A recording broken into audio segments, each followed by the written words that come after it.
Hello everyone. तो thermodynamics के अंदर हम आगे चलते हैं और इसके अंदर नेक्स्ट टॉपिक हम जो कि वो भी बहुत मोस्ट इम्पोर्टेंट है, वो टॉपिक है कार्नोट इंजन या फिर रिवर्सिबल साइकिल इंजन। तो एक ऐसा इंजन पढ़ेंगे जो कि प्रैक्टिकली तो पॉसिबल नहीं है, लेकिन उस इंजन के साइकिल को पढ़कर हमने बहुत से प्रैक्टिकल इंजन बनाए हुए हैं। तो हमें उसी का साइकिल देखना है और उस इंजन की एफिशिएंसी कितनी होगी उसके बारे के अंदर समझना है। तो आइए शुरू करते हैं। Reversible engine.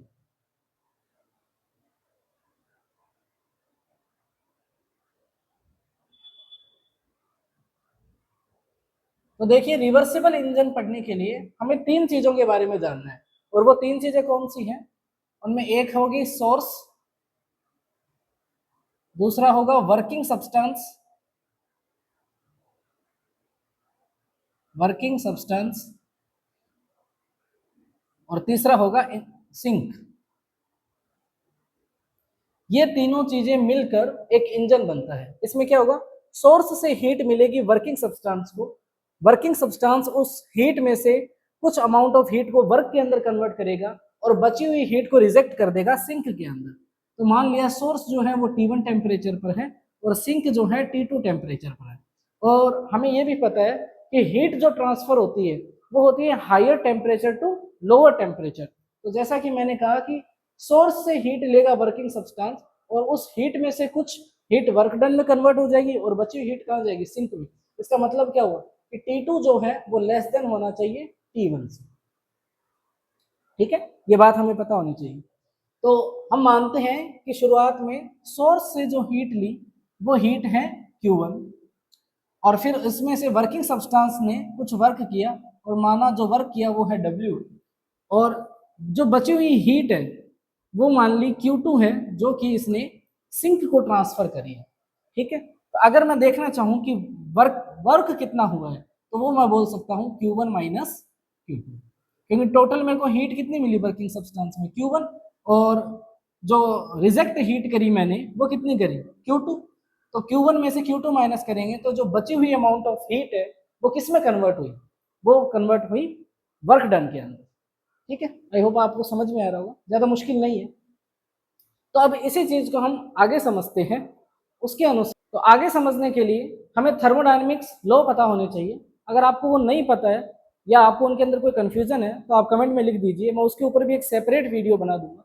लेकिन आई होप कि आपको वो पता हो, तो मैं यूज करूंगा बाय थर्मोडायनेमिक्स,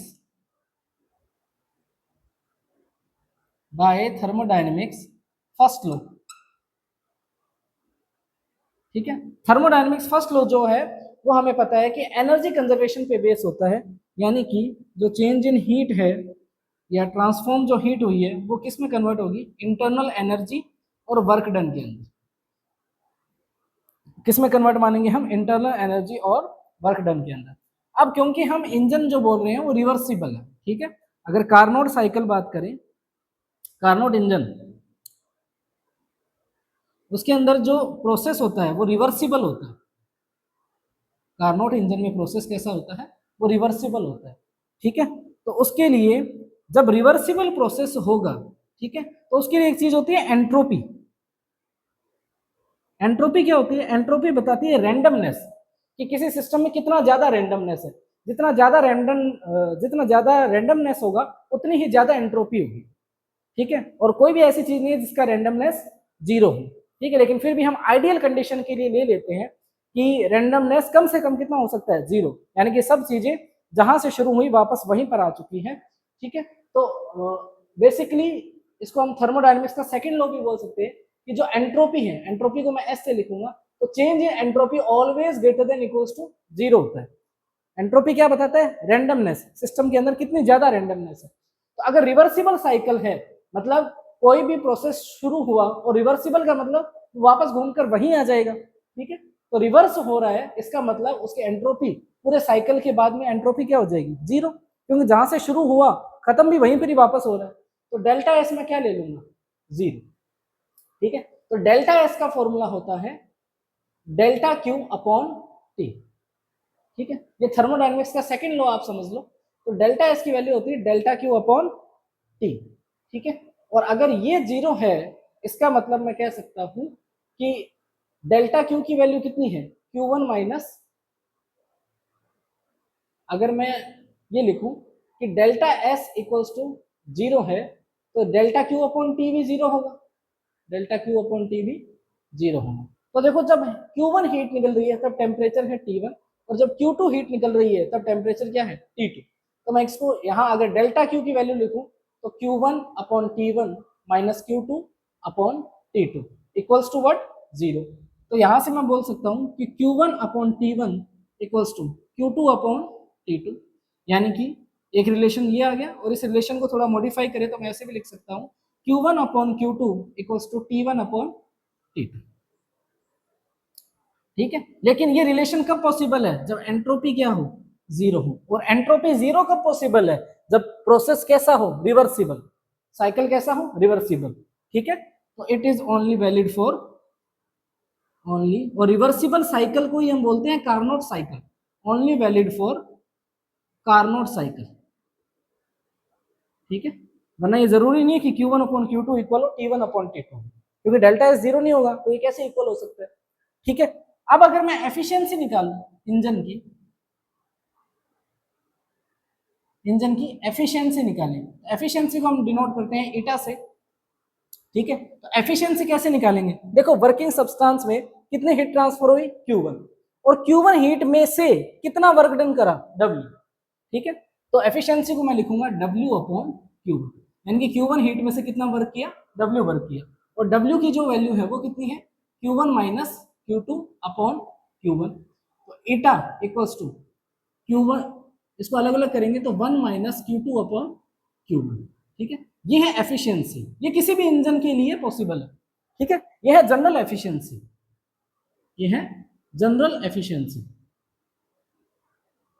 मतलब आप इसको कार्नोट साइकिल के लिए भी अप्लाई कर सकते हो या किसी और साइकिल के लिए भी अप्लाई कर सकते हो जो रिवर्सिबल नहीं है। लेकिन अगर रिवर्सिबल होगा तो क्या होगा, तो देखो कंडीशन है Q1 upon Q2 equals to T1 upon T2, या इसका उल्टा भी बोल सकता हूँ कि Q2 upon Q1 equals to T2 upon T1। तो eta equals to 1 minus T2 upon T1। अब ये जो फॉर्मूला है ये सिर्फ किसके लिए वैलिड है, only for Carnot cycle, only for Carnot cycle. ठीक है, यानी कि ये एक जनरल फॉर्मूला नहीं है, ये किसके लिए पॉसिबल है, कार्नोट साइकिल या फिर हम बोले तो रिवर्सिबल साइकिल।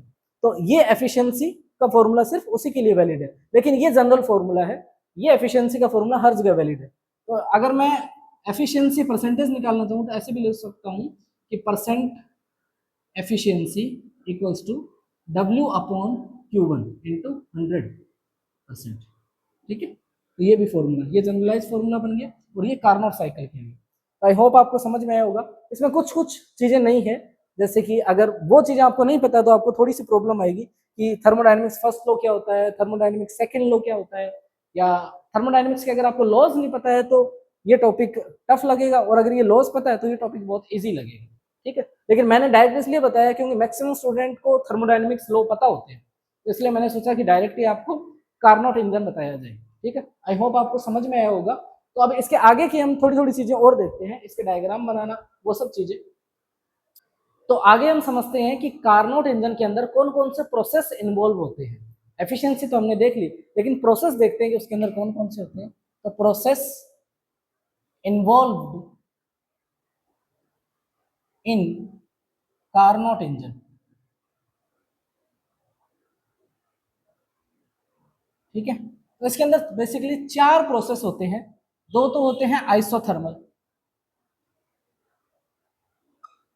और 2 होते हैं एडियाबैटिक।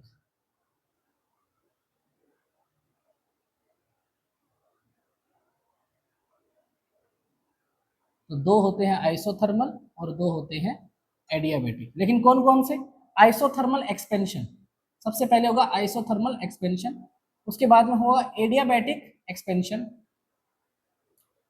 उसके बाद में होगा आइसोथर्मल कंप्रेशन, और उसके बाद में होगा एडियाबैटिक कंप्रेशन। देखो एक्सपेंशन यानी कि वॉल्यूम इंक्रीज हो रहा है और कंप्रेशन यानी कि वॉल्यूम डिक्रीज हो रहा है। ठीक है, तो पहले हम एक्सपेंड करेंगे फिर कंप्रेस करके उसको वापस अपनी ओरिजिनल पोजीशन पे ले आएंगे, तभी तो वो एक रिवर्सिबल साइकिल होगा या कार्नोट साइकिल होगा। ठीक है, आइसोथर्मल का मतलब टेम्परेचर कांस्टेंट रह रहा है, आइसोथर्मल का मतलब टेम्परेचर कांस्टेंट रह रहा है, और एडियाबैटिक का मतलब वो सराउंडिंग के साथ कोई भी एनर्जी का एक्सचेंज नहीं कर रहा है। तो इस चीज का अगर हम डायग्राम बनाएं इसका टेम्परेचर और एंट्रोपी के बीच में, तो देखो टेम्परेचर और एंट्रोपी के बीच में, तो याद करो सोर्स का टेम्परेचर क्या था T1, तो इनिशियली हम टेम्परेचर क्या मानेंगे T1, ठीक है। तो पहला प्रोसेस क्या होगा, आइसोथर्मल एक्सपेंशन, आइसोथर्मल एक्सपेंशन होगा तो यानी कि टेम्परेचर क्या रहेगा कांस्टेंट, और एक्सपेंशन हो रहा है, एक्सपेंशन होने का मतलब वॉल्यूम इंक्रीज कर रहा है, वॉल्यूम इंक्रीज कर रहा है मतलब पार्टिकल और ज्यादा रैंडम हो रहे हैं, अगर वॉल्यूम इंक्रीज करेगा तो पार्टिकल और ज्यादा रैंडम मोशन करेंगे, यानी कि रैंडमनेस बढ़ रही है, रैंडमनेस बढ़ने का मतलब एंट्रोपी इंक्रीज हो रही है, यहाँ पर क्या हो रही है एंट्रोपी इंक्रीज हो रही है, ठीक है। यानी कि टेम्परेचर कांस्टेंट रहेगा आइसोथर्मल एक्सपेंशन में, वॉल्यूम बढ़ रहा है, वॉल्यूम बढ़ रहा है तो उसके साथ क्या होगा एंट्रोपी इंक्रीज होगी, ठीक है। तो ये मान लिया यहाँ पे कहीं एंट्रोपी इतनी इंक्रीज होगी, ये कौन सा प्रोसेस हो गया आइसोथर्मल एक्सपेंशन। इसके बाद में क्या हुआ एडियाबैटिक एक्सपेंशन। अच्छा, अब एडियाबैटिक एक्सपेंशन का मतलब अब एटमॉस्फेयर के साथ बाहरी वातावरण के साथ में कोई लेना देना नहीं है, बिल्कुल कट हो गया, तो बाहरी एटमॉस्फेयर के साथ कोई लेना देना नहीं है, यानी कि अब एक्सपेंशन जो होगा उसके अंदर वॉल्यूम तो चेंज होगा लेकिन किसी भी प्रकार की हीट का एक्सचेंज नहीं होगा, हीट का एक्सचेंज नहीं होगा तो रैंडमनेस नहीं बढ़ेगी, रैंडमनेस नहीं बढ़ेगी, इसका मतलब यहाँ पर एंट्रोपी क्या हो जाएगी कांस्टेंट, एंट्रोपी क्या हो जाएगी कांस्टेंट, ठीक है। लेकिन टेम्परेचर जो है वो क्या करेगा वो डिक्रीज करेगा, टेम्परेचर क्या करेगा डिक्रीज करेगा, भाई एक्सपेंशन हो रहा है। और ये जो एडियाबैटिक जब प्रोसेस होता है तो देखो रियल लाइफ के अंदर प्रैक्टिकली तो पॉसिबल है नहीं कि बाहर के एटमॉस्फेयर से किसी भी प्रकार का हीट का एक्सचेंज ना हो, तो एडियाबैटिक होने के लिए वो प्रोसेस बहुत ही फास्ट होना पड़ता है, और आइसोथर्मल होने के लिए वो प्रोसेस बहुत ही स्लो होना चाहिए, क्योंकि अगर बहुत फास्ट होगा तो टेम्परेचर सडनली चेंज होगा, ठीक है। इसके मैं आपको एग्जांपल देता हूं, जैसे कि मान लो एक एग्जांपल है कि आप बाइसाइकिल का जो पंप होता है जिससे बाइसाइकिल में हवा भरते हो, अगर उसको बहुत स्लो स्लो आप चलाओगे तो टेम्परेचर चेंज नहीं होगा, ठीक है। एकदम स्लो स्लो चलाओगे तो हवा धीरे धीरे बाहर निकलेगी, बहुत slow process, infinitely slow process हमें करना है, तो हवा बहुत धीरे बाहर निकलेगी, और अगर जल्दी जल्दी चलाओगे तो वो टेम्परेचर इंक्रीज करेगा, ठीक है। हमें एकदम स्लो चलाएंगे तो वो टेम्परेचर इंक्रीज नहीं करेगा, तो वो कैसा प्रोसेस हो गया आइसोथर्मल, ठीक है। हालांकि वहां कंप्रेशन कर रहे हैं तो वो मेरे को यहां देना चाहिए था एग्जांपल, लेकिन आइसोथर्मल का बताने का मतलब ये हुआ। एडियाबैटिक एक्सपेंशन, एडियाबैटिक एक्सपेंशन जैसे कि आप डीओ या कोई भी स्प्रे करते हो तो उसके अंदर जो गैस होती है वो उसके अंदर एक डेफिनेट वॉल्यूम के अंदर होती है, ठीक है, या हाई प्रेशर जैसे भी वो उसके अंदर एडजस्ट करी हुई है, लेकिन जैसे ही हम वो नोजल दबाते हैं तो वो गैस एकदम से एक्सपेंड करती है, वो बाहर से ना कोई हीट लेती है ना कोई हीट देती है, एकदम से एक्सपेंड करती है, तो वॉल्यूम तो ज्यादा हो जाता है लेकिन उसके साथ क्या होता है उसका टेम्परेचर डाउन होता है, उसके साथ उसका टेम्परेचर क्या होता है डाउन होता है, ठीक है। तो एडियाबैटिक एक्सपेंशन में क्या हुआ हीट वगैरह नहीं लेगी तो एंट्रोपी तो कांस्टेंट रहेगी, वॉल्यूम चेंज हो रहा है तो टेम्परेचर क्या हो रहा है डाउन हो रहा है, तो एंट्रोपी कांस्टेंट रहेगी तो उसके लिए ये, और टेम्परेचर डाउन हो रहा है तो टेम्परेचर डाउन होकर मान लिया कितना हो गया T2 हो गया, T2 यानी कि सिंक के जितना टेम्परेचर हो गया। क्यों सिंक के जितना ही टेम्परेचर हुआ, उससे ज्यादा क्यों नहीं रहा या उससे कम क्यों नहीं हुआ, देखो हमने समझा था कि सोर्स से T1 टेम्परेचर होता है, वहां से वर्किंग सब्सटेंस में हीट जाती है, और सिंक का टेम्परेचर T2 होता है, यहाँ पे हीट रिजेक्ट होती है। तो ये हमें पता है कि हीट जो ट्रांसफर होती है वो always higher temperature to lower temperature transfer होती है, और कब तक होती रहेगी जब तक दोनों बॉडी का टेम्परेचर क्या ना हो जाए सेम ना हो जाए, ठीक है। तो ये कब तक जाएगी जब तक इसका टेम्परेचर क्या ना हो जाए T2 ना हो जाए, ठीक है। तो एंट्रोपी कांस्टेंट रहेगी और एडियाबैटिक एक्सपेंशन, तो ये कौन सा हो जाएगा एडियाबैटिक एक्सपेंशन, तो यहां तक तो हुआ एक्सपेंशन। अब बात करते हैं कंप्रेशन की, ठीक है। तो कंप्रेशन का मैंने वही एग्जांपल दिया साइकिल के पंप वाला, तो उसके अंदर एकदम धीरे धीरे करेंगे तो टेम्परेचर हमें कांस्टेंट रखना है लेकिन हमें कंप्रेशन भी करना है, तो कंप्रेशन करना है इसका मतलब क्या हुआ जो पार्टिकल पहले बहुत ज्यादा फैले हुए थे वॉल्यूम ज्यादा था, अब वॉल्यूम क्या हो रहा है कम हो रहा है, यानी कि जो रैंडमनेस पहले ज्यादा थी अब वो पार्टिकल पास पास आ रहे हैं, तो रैंडमनेस क्या हो रही है कम हो रही है, रैंडमनेस कम हो रही है लेकिन टेम्परेचर क्या रख रहे हैं कांस्टेंट रख रहे हैं, यानी कि रैंडमनेस कम होने का मतलब क्या हुआ एंट्रोपी जो है वो डिक्रीज होगी लेकिन टेम्परेचर क्या रखना है कांस्टेंट रखना है। तो देखो एंट्रोपी डिक्रीज हो रही है तो टेम्परेचर यहाँ कांस्टेंट का मतलब यहाँ क्या था T2, तो टेम्परेचर क्या रहेगा T2 ही रहेगा, ठीक है। तो ये इसका थर्ड साइकिल हो गया। या थर्ड प्रोसेस हो गया। फोर्थ प्रोसेस क्या है, एडियाबैटिक कंप्रेशन। पहले क्या था, एडियाबैटिक एक्सपेंशन। तो जब एक्सपेंशन हुआ, ठीक है, तब क्या हुआ, टेम्परेचर डाउन हुआ, और जब कंप्रेशन होगा तब क्या हुआ, टेम्परेचर अप होगा। इसके लिए अगर मैं वो साइकिल के पंप वाला एग्जांपल लूं, तो उसको अगर एकदम झटके के साथ में अगर मैं डाउन करूंगा तो कंप्रेशन हुआ, और फिर वो नोजल क्या हो जाती है, गर्म हो जाती है, लेकिन वो बाहर से हीट नहीं लेता है। धीरे धीरे करते हैं तो वो बाहर से भी हीट लेगा, लेकिन अगर उसको एकदम एक झटके से उसको डाउन करेंगे तो वो बाहर से हीट नहीं लेगा, और गैस का क्या होगा, कंप्रेशन होगा। और उस कंप्रेशन को कैसा कंप्रेशन बोलेंगे, एडियाबैटिक कंप्रेशन। लेकिन नोजल गर्म हुई ना, यानी कि टेम्परेचर क्या हुआ, इंक्रीज हुआ, ठीक है, और इंक्रीज हुआ और एडियाबैटिक है तो एंट्रोपी क्या रहेगी, कांस्टेंट रहेगी। एंट्रोपी क्या रहेगी, कांस्टेंट, और टेम्परेचर क्या होगा, इंक्रीज।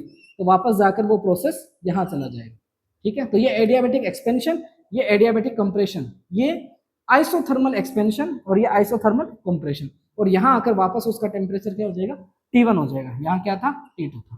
तो ऐसे करके हमने T और S के अंदर ये इसका प्रोसेस समझा है। इसके अंदर 4 प्रोसेस है, isothermal expansion, adiabatic expansion, isothermal compression, adiabatic compression. I hope आपको ये सब कुछ समझ में आया होगा। इसी के साथ हम एक डायग्राम और देखते हैं जो कि ज्यादा फेमस है, P और V डायग्राम, ठीक है। इसी के चारों प्रोसेस का हम देखते हैं। वो डायग्राम कौन सा है, उसके अंदर हम ये चारों प्रोसेस देखेंगे P और V के रिलेशन के साथ। P और V क्या, प्रेशर और वॉल्यूम, ठीक है। तो इसके लिए, क्योंकि डायग्राम मोस्टली हम सबको याद ही रहता है, तो आप डायग्राम तो पहले ऐसे बना लोगे, यहाँ पे पहला पॉइंट, दूसरा इससे थोड़ा सा नीचे, तीसरा इससे नीचे और यहाँ पे थोड़ा आगे, और चौथा इससे थोड़ा ऊपर और इससे आगे, ऐसे। तो डायग्राम बनाना इजी हो जाता है, पहले ये पॉइंट बना लेते हैं तो ये ऐसे कर्व लाइन बनाएंगे हम,